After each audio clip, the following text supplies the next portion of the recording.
Cara, que dia incrível na história da NFL. Que jogos fantásticos foram esses dois jogos das finais de conferência. Eu vou dividir em dois vídeos, esse daqui pra falar da final da NFC e outro vídeo sai hoje mesmo pra falar da final da AFC. Primeiro de tudo, foi a primeira vez na história em que as duas finais de conferência foram para prorrogação. Foram dois jogos muito emocionantes.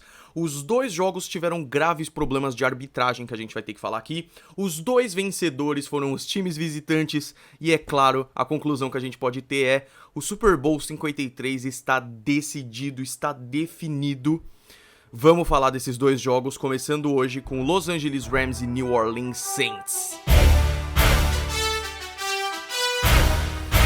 Sejam muito bem-vindos ao Golim Sports e primeiro de tudo me desculpem, esse vídeo não vai ter aquele monte de gráficos, aquele monte de fotos de jogadores, porque tá uma correria gigantesca pra esse vídeo sair na segunda-feira ainda, eu vou ter que correr com ele, eu não vou ter tanto tempo de editar, mas é o seguinte, os dois vídeos vão sair hoje, então fiquem ligados no canal aí pra ver as duas análises das finais de conferência. E vamos começar com a que foi mais cedo, né? Los Angeles Rams contra New Orleans Saints no Superdome, aquele estádio maravilhoso, eu não me canso de falar isso, que é um estádio incrível. O jogo foi também no domingo, os dois jogos foram no domingo 20 de janeiro, às 6 horas da tarde. Primeiro de tudo, foi interessante, cara, porque em todo jogo a torcida faz a diferença quando ela faz barulho. Nesse jogo, acho que foi o jogo que eu assisti que isso mais fez diferença. O Superdome estava extremamente barulhento, a ponto de atrapalhar a comunicação dos Rams. Os Rams não estavam conseguindo se ouvir. O Jared Goff falava, se ele fazia algum audible ali antes do snap, ou seja, dava alguma orientação ali importante antes do snap, os jogadores tinham meio que se reunir de novo, só pra um falar pro outro. Isso perdia tempo de snap, tava uma loucura, tava dando falta muitas vezes e tal. Inclusive, logo no começo do jogo, trocaram o aparelho de comunicação do Goff pra falar com o técnico. Eu não sei se trocaram porque não tava funcionando. Eu acredito que tenham trocado porque ele pensou assim, eu não tô ouvindo. Então falaram, não, vamos colocar um melhor, sei lá. Não adiantou muito, porque isso continuou atrapalhando muito os Rams depois.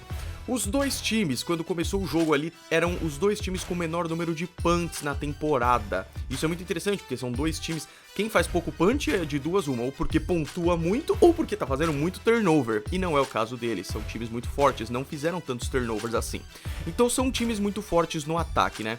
A questão é que tanto nesse jogo, quanto nesse jogo aqui dos Chiefs e dos Patriots, aconteceu uma coisa interessante que foi, o jogo começou unilateral. Um time foi muito melhor no começo e depois isso mudou radicalmente.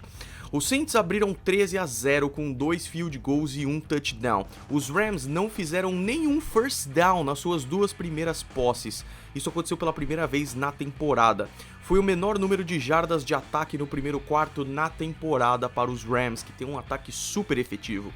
Os Saints fizeram aquele touchdown, sendo touchdown depois de uma tentativa de quarta descida com um encroachment forçado. Eles forçaram uma falta da defesa, isso também tem a ver com o barulho do estádio, mas foi uma coisa pesada, porque era uma 4-2, se eu não me engano, conseguiram forçar uma primeira para gol, e aí depois com dois defensores se batendo assim, o jogo ficou livre total para os Saints abrirem ali com um touchdown. Mesmo assim, é importante destacar aqui que a defesa dos Rams forçou quartas descidas importantes, senão os Saints podiam ter aberto muito mais nesse começo, e vocês vão ver o quanto isso foi importante mais pra frente. Uma informação legal do quarterback, que é um dos melhores perfis que tem para acompanhar a NFL. Quando os Rams levaram essa de 13-0, eles falaram que desde 2007 o Los Angeles Rams tinha uma vitória e 80 derrotas em jogos em que ele fica pelo menos 13 pontos atrás no placar em algum momento da partida, sendo 37 derrotas consecutivas nesse cenário. Como vocês sabem do final dessa história, vocês sabem que não se concretizou isso aí, né? Por que não se concretizou? No segundo quarto, os Rams já foram muito melhores, já fizeram fake punch. O Johnny Hacker, o punter dos Rams, ele é um excelente passador na real, e ele conseguiu converter uma quarta descida. Isso deu uma revitalizada nos Rams, que conseguiram avançar em campo. Nessa campanha foi apenas um field goal, ficando 13-3, mas no final do segundo quarto os Rams fizeram a primeira excelente campanha do jogo para fazer touchdown. O jogo assim foi 13-10 pro intervalo, com o Rams tendo números melhores. Os Saints já se tornaram um pouco mais apáticos nesse momento do jogo. O CJ Anderson foi melhor que o Todd Gurley, mesmo o Todd Gurley fazendo touchdown. A questão é que mesmo com o touchdown, o Todd Gurley tinha tipo 4 jardas totais, enquanto o CJ Anderson estava conseguindo correr muito melhor, né? O segundo tempo foi muito mais parelho, começou tendo um touchdown para cada lado, e o quarto começou 20-17 para os Saints. Os Saints, parecia que os Saints estavam merecendo melhor, porque jogando em casa, a defesa estava conseguindo segurar um pouco melhor e o ataque avançando um pouco melhor. Mesmo assim, os Rams se mantiveram no jogo o tempo inteiro, e aí começaram as polêmicas, principalmente no quarto, isso aconteceu também no jogo dos Patriots.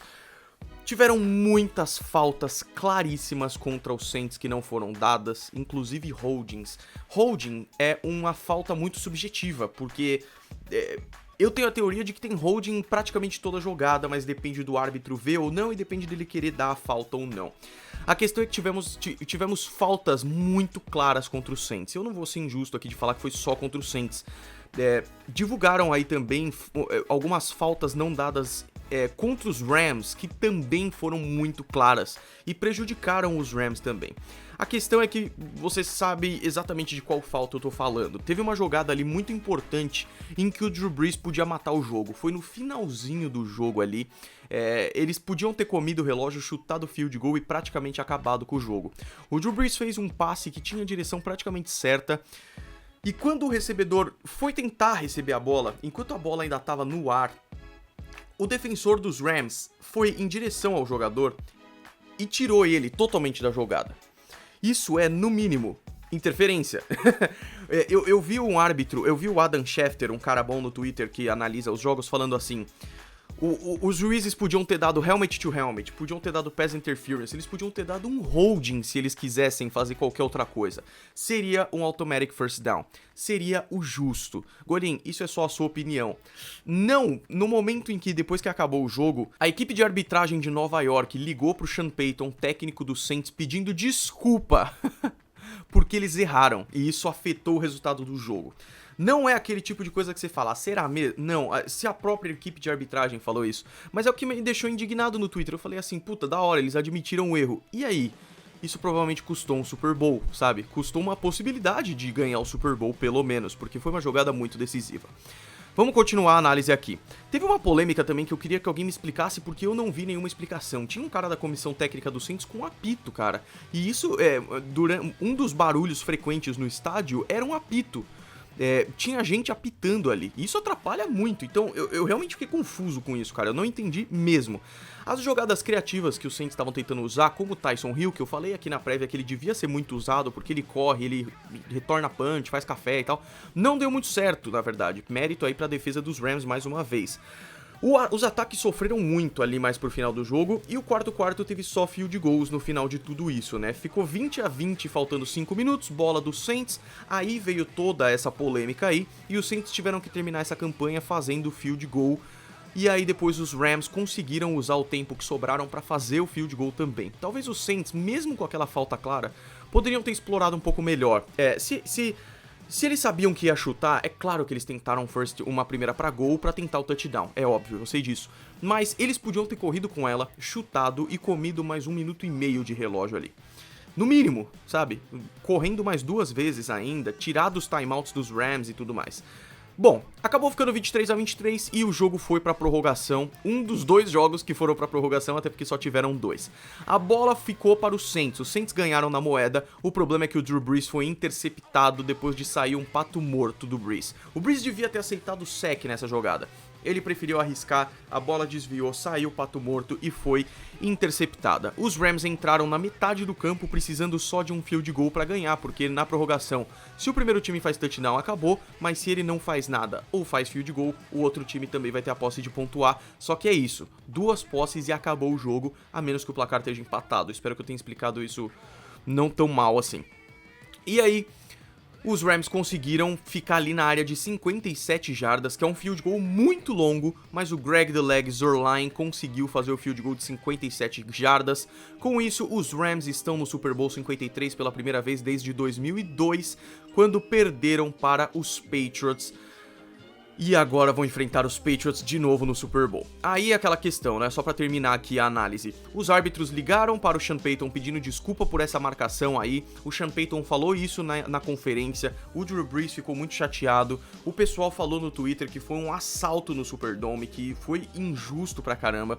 Eu concordo com o que muita gente disse de que foram muitas jogadas. Então, os Saints abriram 13-0 e eles podiam ter aproveitado pra pontuar mais.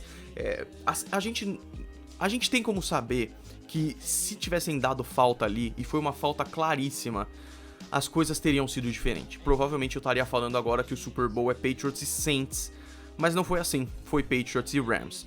Então, é o seguinte, estatísticas de fim de jogo. O Drew Brees e o Jared Goff terminaram com praticamente o mesmo número de passes completos e tentados. Se for contar em número de passes nos dois times, foi a mesma coisa, 26 passes completos de 41 tentados, uma interceptação para cada lado, nenhum running back correu para mais de 50 jardas na corrida, os dois times tinham isso muito forte e os dois conseguiram neutralizar, o que é bem bacana.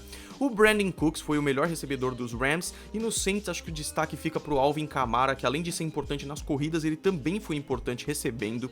Foram 7 faltas para os Rams, mesmo com toda essa polêmica, foi o time mais faltoso, e 3 faltas para os Saints. A posse de bola ficou muito parecida, 2 minutos a mais para os Rams, isso não foi tão importante nesse jogo, e o mesmo número de first downs para os dois times, 19. É isso, temos o primeiro time decidido para o Super Bowl 53. O que vocês acharam? Eu tô muito curioso pra ouvir a opinião de vocês. Eu tava vendo o pessoal no Instagram, inclusive documentei todo o jogo dos Patriots no Instagram, foi bem bacana, e quero saber a opinião de vocês também. Fiquem ligados no canal, porque se já não saiu, vai sair muito em breve a análise de Patriots e Chiefs, o segundo jogo desse domingo, tá bom? Se você gostou desse vídeo, não deixa de dar um gostei aí embaixo, se inscreva no canal, me siga nas redes sociais. A gente se vê no próximo vídeo. Um grande abraço pra todos vocês. Fui!